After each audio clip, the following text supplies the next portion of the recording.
It's something I always wanted to do all my life. And as we got older and our kids were going out on their own, I felt like I still had a lot of love and caring to give, and it felt not right to not share that. And I wanted to make a difference, and that's, I think I am. So.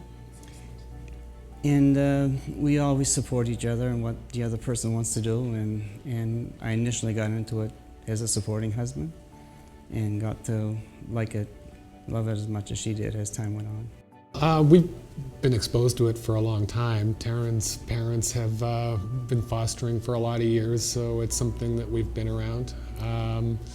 Gotten to know a lot of the kids, and we've seen a lot of the little ones that her parents have helped, and We used to babysit for them and Yeah. be involved. Yeah, and when you get to know the kids, they become more real. They're not just numbers and statistics. These are real children that need a home and need a family, and it's something that we wanted to do. I decided to be a foster parent when my niece went into the system. She was 6 months old when we found out about her, and I spoke to my husband, and he said, okay. When I first met her, when I was woken up by her. She came into the room and her pretty little smile and said, hi. And I woke up with a smile, and that's kind of hard to do when you're really tired, but Yeah.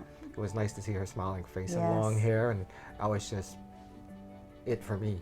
It was kind of funny and a little strange, because I just happened to run into her, this lady that my wife talked about, her husband, and I just mentioned it to him because I was still sort of on the fence and wondering about, and he really kind of convinced me that, these kids don't have horns coming out of their head, and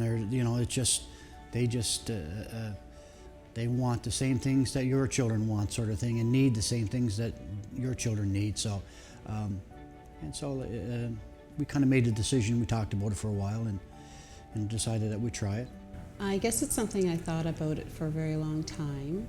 I always wanted to have children and wasn't sure if I wanted to have a child on my own or just connect with kids.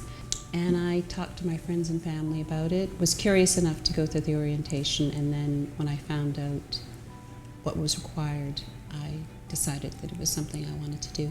We enjoy our family. We have 2 sons, and we're very fortunate.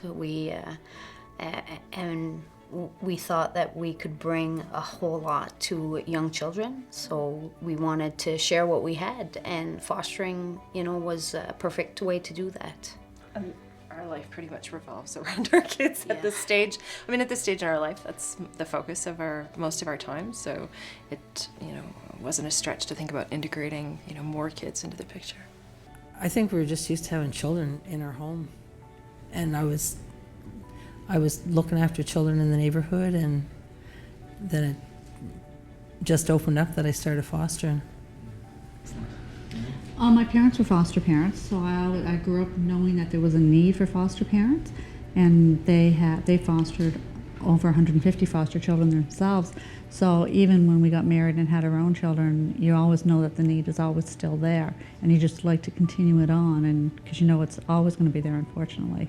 So I started fostering because I had retired and decided that I needed a little excitement in my life, and my parents never fostered, but there was always children in our home, and I came from a very large family besides that, so that's one of the reasons that I really wanted to get into. I got a phone call. Yeah. Phone call from the agency asking if we would consider being foster family to this particular boy, and we hadn't been a foster family before that. We were an adoption family. And so we said, I don't know. And then we thought about it and talked about it and said yes, and have gone on to say yes a few times since then.